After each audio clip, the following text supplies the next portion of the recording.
Every once in a while, a vehicle comes along that really epitomizes the segment. What you're looking at here is the Aston Martin DBS Carbon Black Edition. This is by definition a Gran Turismo, a GT. The Gran Turismo is a term that goes back to the 50s, and it really started with the Ferrari 250 GT. And back then, it was all about two people going for a long journey. That's where Gran Turismo or Grand Trip comes along. And that's what this vehicle does. It's got enough room for two people and all their stuff. There's actually two back seats, but let's not even discuss those.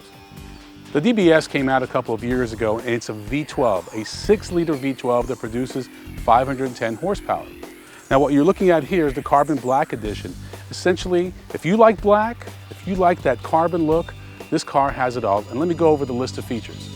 While the base DBS, if I can call it that, starts at around $265,000, the Carbon Black goes to around $280,000. And you can become an expert in identifying this vehicle from the regular DBS by its exterior paint, for starters. It has a Carbon Black metallic paint that requires over 50 man-hours to apply. The interior trim consists of obsidian black leather with silver stitching, headlining obsidian black Alcantara, and the carpeting, of course, obsidian black. There are carbon black sill plaques on the front and rear, as well as polished alloy tread plates.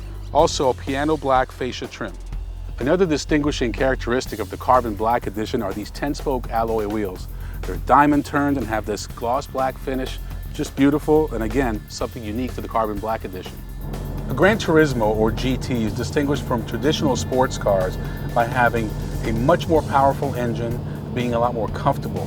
And remember, the focus is on comfort and going on that long trip. In my opinion, a proper GT should also have a V12 just like the DBS. So really, when you look at what else is out there, you have the Ferrari 599 or the Mercedes CL65. This car falls right in between price-wise. It's a really nice segment to be in. One of the complaints of past Aston Martins has been the transmission. It's been very clunky and very mechanical. They've really addressed that with what they call Touchtronic transmission. It's a 6-speed automatic, but you also have these paddle shifters. Now, it would be nice if the paddle shifters were attached to the steering wheel, as a proper sports car should be, but we'll leave it at that.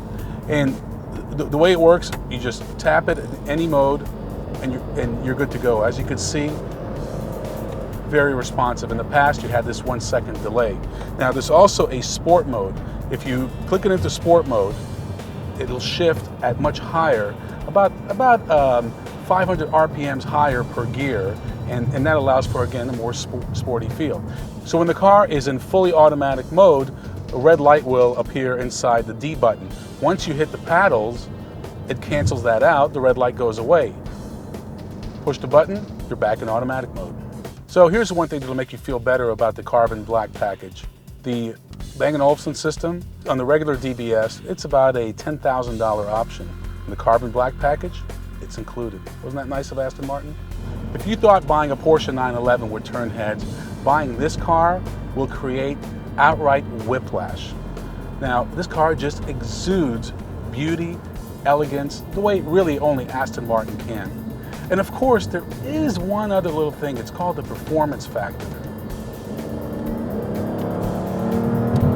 So if that Porsche 911 does pull up to that stoplight, at least you know you're just a paddle shift away, blowing its doors off. So there you have it. This was not meant to be a review, but merely an opportunity to share my experience in fulfilling a lifelong dream of driving a vehicle like this. Aston Martin DBS Carbon Black Edition. Thank you.